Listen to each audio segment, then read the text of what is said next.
नमस्कार साथियों। हम सभी जानते हैं कि हमारे माता पिता हमसे चाहते क्या हैं।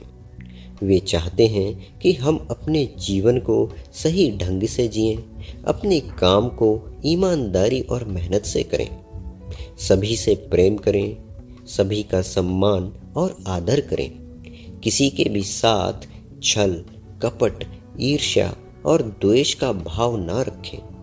लेकिन यदि हम अपने माता पिता से कहें कि हम आपकी पूजा अर्चना और आरती करेंगे, सुबह शाम आपको धोख देंगे, लेकिन अपने जीवन को तो हम अपने ढंग से ही जिएंगे, हम विकारों को नहीं छोड़ सकते, तो क्या हमारे माता पिता इस बात से खुश होंगे?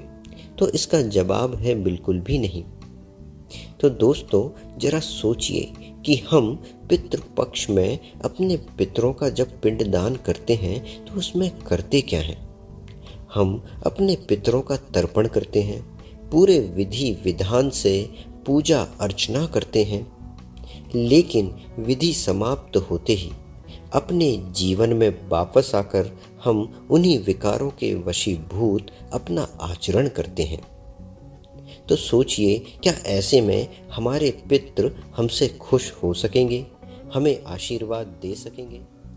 तो दोस्तों, इसका भी जवाब है बिल्कुल नहीं। जरा सोचिए, क्या हमारे पितृ खीर पूड़ी के भूखे हैं, या फिर वस्त्र और आभूषणों का दान करने से वे खुश हो सकेंगे, हमें आशीर्वाद देंगे? दोस्तों, हमारे पितृ भी चाहते हैं कि हम विकार रहित जीवन जिएं। तो आज के इस वीडियो में हम इसी बात पर चर्चा करेंगे कि वे ऐसे कौन से दान हैं जिनको करने से वास्तव में हमारे पितरों को खुशी और आनंद का अनुभव होगा और हमें आशीर्वाद की प्राप्ति होगी। तो साथियों, इस श्राद्ध पक्ष में हमें जिस पहले विकार का दान करना है, इसे विकारों का पितामह भी कहा जाता है। यह विकार है काम और वासना। काम किसी देह को और वासना किसी वस्तु को हड़पने की चाहत है। और साथियों, परमात्मा और पूर्वजों तक हमारी बात तभी पहुंचती है जब हमारा मन इन विकारों से मुक्त होता है।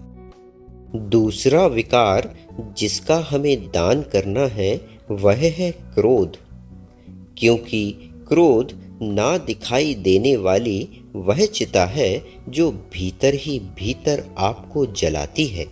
क्रोध करना जीवित रहते हुए खुद का श्राद्ध करने के समान है। दान करने योग्य तीसरा विकार है लोभ और लालच, क्योंकि जब इंसान के अंदर लोभ और लालच का जन्म होता है तो यह सबसे पहले उसके सुख और संतुष्टि को खत्म कर देता है। चौथा है मोह का दान, क्योंकि मोह एक ऐसी दो धारी तलवार है जो मोह करने वाले को तो कष्ट देती ही है, लेकिन जिससे मोह है उसको भी चोट पहुंचाती है। छत को बहुत अहंकार था अपने छत होने का, एक मंजिल और बनी और छत फर्श हो गई। जी हाँ दोस्तों, पांचवा और अंतिम विकार जिसका हमें दान करना है वह है अहंकार। अपनी किसी भी सांसारिक प्राप्ति पर अहंकार ना करें, क्योंकि इस बहुरूपिया संसार में कुछ भी स्थायी नहीं है। तो साथियों, इस श्राद्ध पक्ष में इन सभी विकारों का दान कर असली पिंड दान करें और अपने वंशज होने का परिचय दें। साथ ही अपने पूर्वजों से आशीर्वाद लेकर आध्यात्मिक और सांसारिक उन्नति की ओर अग्रसर हों। धन्यवाद। Thank you. शुक्रिया।